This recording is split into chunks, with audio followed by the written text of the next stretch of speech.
Y si de denuncia se trata, la desigualdad, el populismo y la corrupción forman una trilogía que deteriora el progreso de América Latina. Así lo ha señalado un informe reciente de Transparencia Internacional.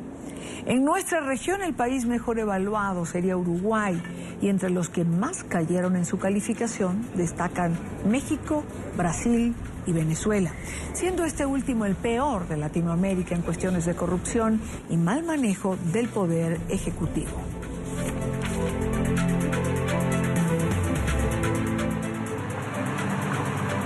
Saludar a María Esperanza Casullo, ella es doctora en Ciencias Políticas de la Universidad de Georgetown. Señora Casullo, un gusto saludarla, bienvenido a la tarde, gracias por acompañarnos.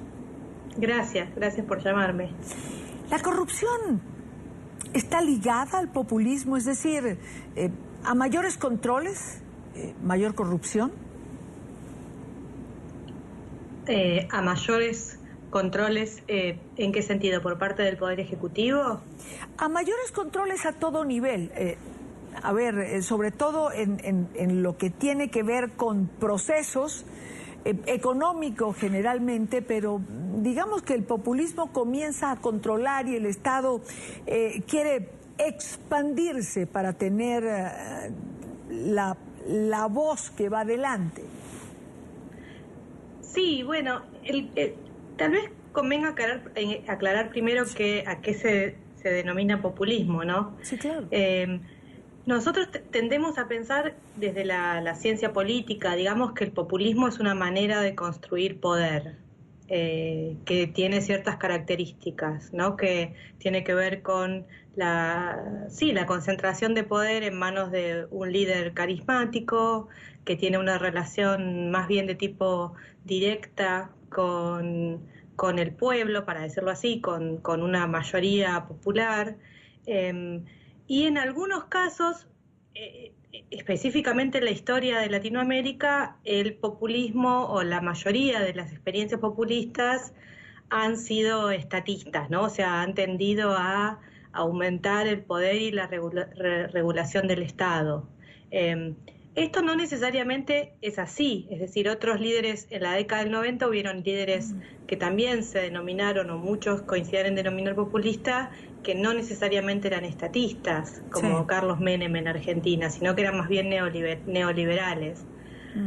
No Dado así, que el populismo... No así, digamos, en los últimos tiempos. Digamos que los líderes populistas han sido estatistas en América Latina, por ejemplo, Chávez y Maduro, Evo Morales. Correcto. Rafael Correa. Sí.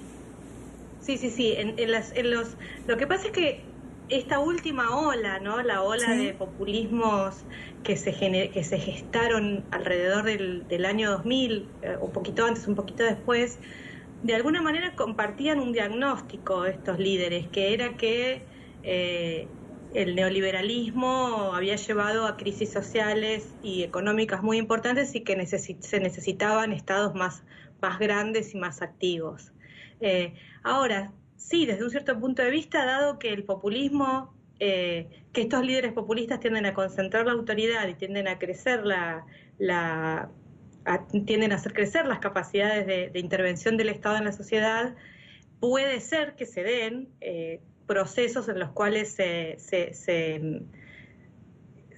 debilitan los controles, los controles horizontales, el accountability, y esto puede llevar a grados más grandes de corrupción, ¿no?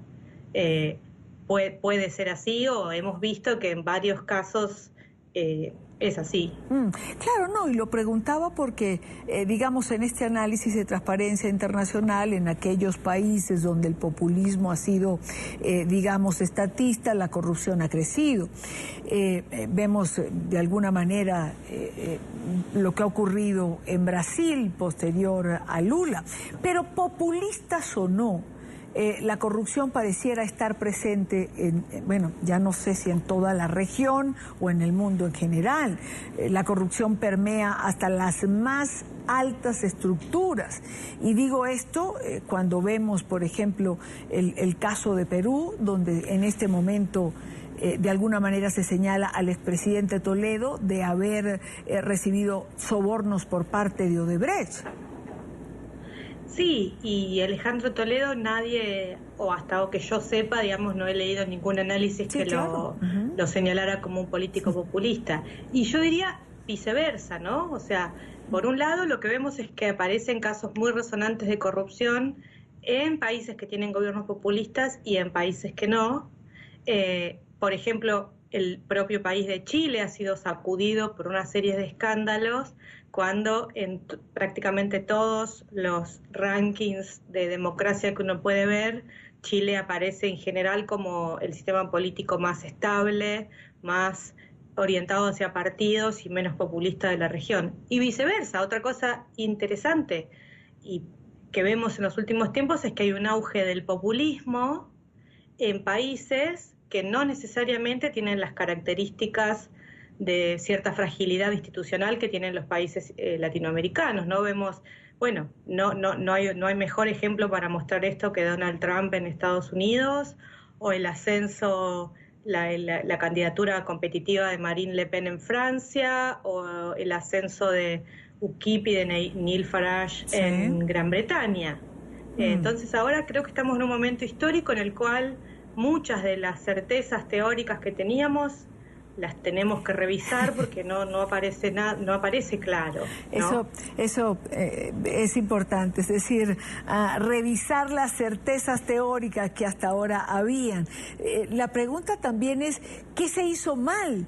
Que hay este auge del populismo ligado con nacionalismo. ¿Qué ha llevado, o esto habrá que empezarlo a estudiar a partir de ahora?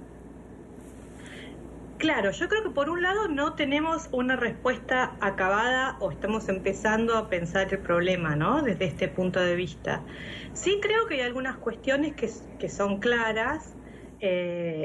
La primera es lo que aparece como los límites o una insatisfacción muy grande con el modelo de globalización que se planteó desde 1989 hasta acá, ¿no?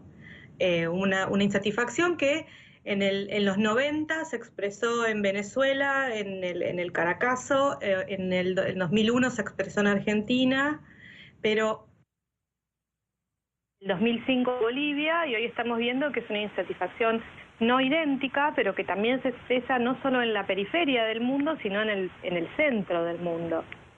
Y segundo, hay otra cuestión que tiene que ver con la crisis de los sistemas de partidos, ¿no? Lo que uno tiende a pensar cuando uno ve estos procesos es que hay una serie de demandas, de malestares, de insatisfacciones que no encuentran representación en partidos. Permítame interrumpirla porque evidentemente hay una crisis en los partidos del status quo, digamos. Pero tampoco se concibe la democracia sin partidos, porque pues si no se organizan alrededor de ciertos planteamientos, más allá de la ideología, si no se organizan en una carta de ruta, es decir, cómo se accede al poder, escuchándola, ¿ha llegado el momento de replantearse en sí el quehacer político en general?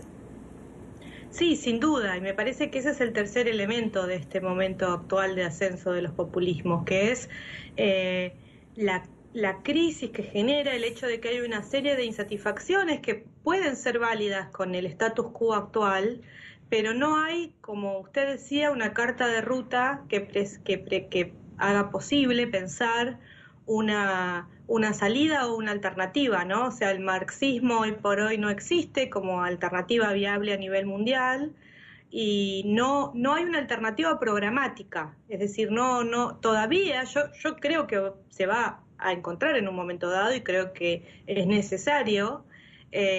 No hay una ideología, un programa armado, concreto, pensado, que ofrezca una alternativa. Entonces, este malestar se canaliza no hacia un programa alternativo, sino hacia figuras alternativas, ¿no? Hacia políticos que se presentan como outsiders, que se presentan como alguien que no está contaminado por el sistema, y que va a generar cambios en ese sistema. Claro, lo que pasa es que la experiencia reciente demuestra que estos outsiders que no están contaminados por el sistema político o por los partidos tradicionales, no precisamente tienen un manual de éxitos que mostrar.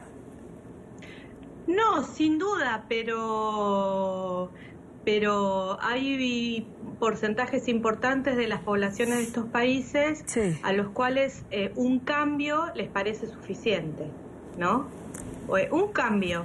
En muchos casos lo que estamos viendo es que son votantes que votan por un cambio sin estar ni siquiera seguros de cuál es ese cambio, Claro. de cuál va a ser la dirección de ese cambio, ¿no? Pero por lo menos lo que de alguna manera se presenta es que haya una sacudida en el sistema. Sí, sí, eso creo que es lo único claro que tenemos en este momento, que hay una sacudida en el sistema y que es un momento de reflexión. Quiero agradecer a María Esperanza Casullo, doctora en Ciencias Políticas de Georgetown. Gracias por acompañarnos en la tarde de hoy. Un saludo, muchas gracias, hasta luego. Vale.